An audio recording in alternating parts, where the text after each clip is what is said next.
dans ma réserve de respirateur, je vois que le G5 a été nettoyé par les préposés et que je dois le remonter et le vérifier. Alors, on va commencer par ouvrir le circuit. Ici, on a la petite coquille, le petit réservoir d'eau qu'on vient installer. Puis on enlève les bouchons protecteurs qu'il y a sur la coquille.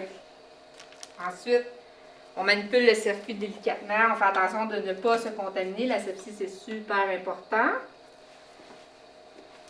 On va installer la petite valve expiratoire du respirateur.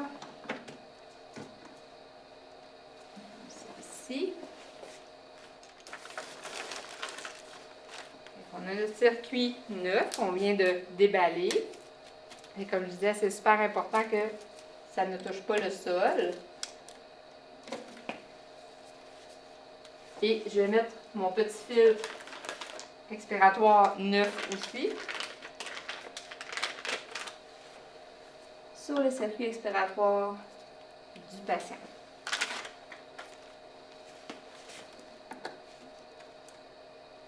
Et pour pas que le bout touche par terre, on l'installe tout de suite sur le support ici. Excellent. Ici, j'ai un humidificateur chauffant. Donc, ça va être important d'installer les fils.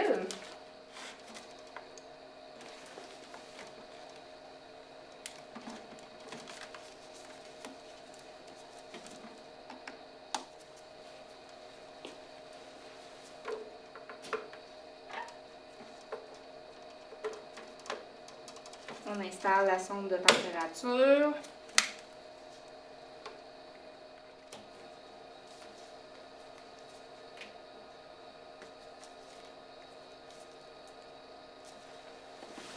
Alors, le G5 a besoin de son capteur de débit aussi.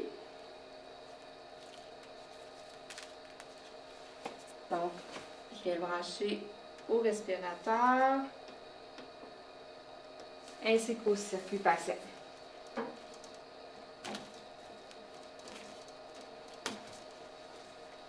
On enlève le bouchon, on met le capteur et on remet le bouchon par là-dessus. Alors, mon circuit est monté. Maintenant, je vais aller brancher mes canalisations.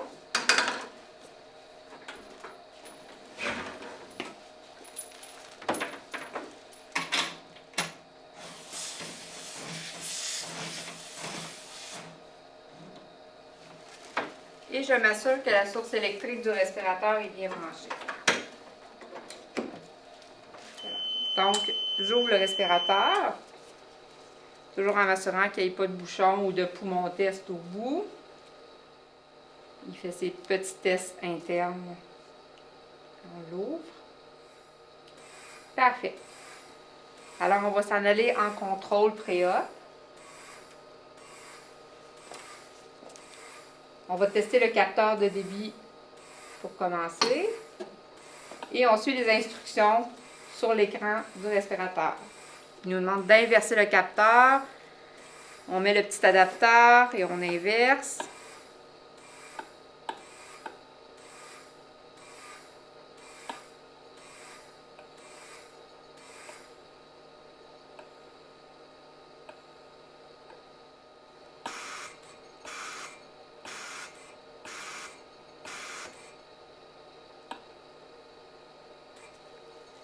Et on réinverse une autre fois.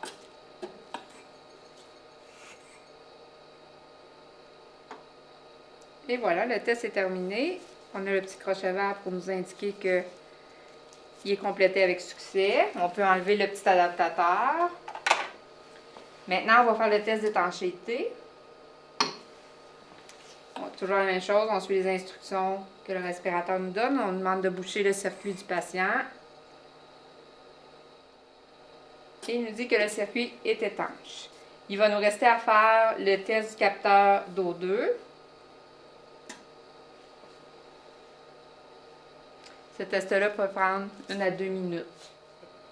Parfait. Donc, tous mes tests sont réussis. Maintenant, il va me rester à faire les tests de canalisation et de batterie. Fait que dans le fond, on va installer un poumon test.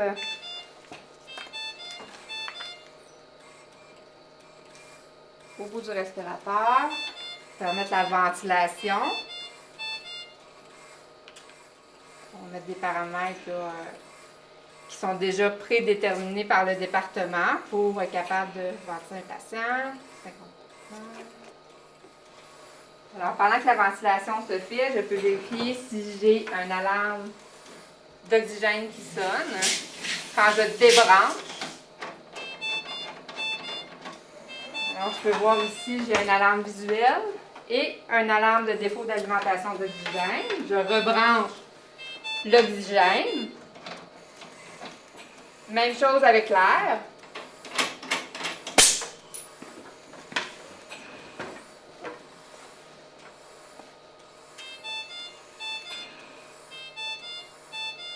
J'ai une alarme visuelle et une alarme sonore.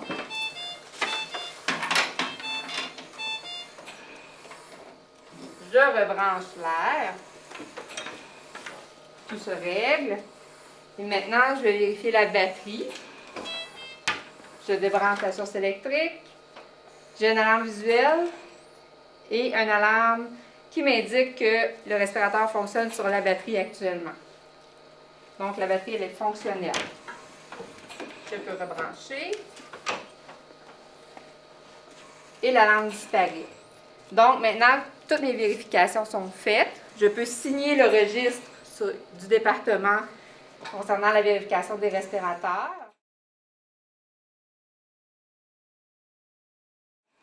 Et je pourrais mettre une étiquette sur mon respirateur disant qu'il a été vérifié aujourd'hui par moi.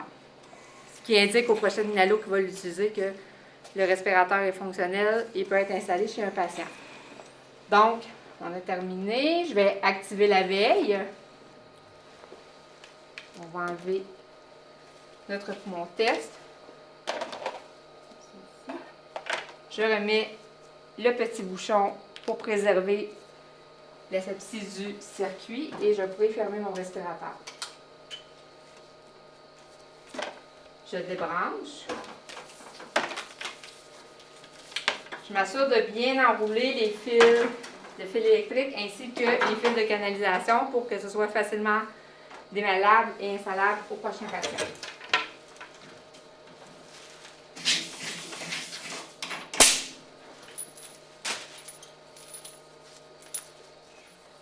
Comme je n'ai pas installé mon respirateur tout de suite, je vais le ranger dans ma réserve avec les autres. Je vais juste déposer un embu propre ainsi qu'une poche d'eau stérile que j'ouvrirai au chevet du prochain patient qui aura besoin du respirateur. Et je vais mettre une housse de plastique pour protéger de la poussière et des saletés.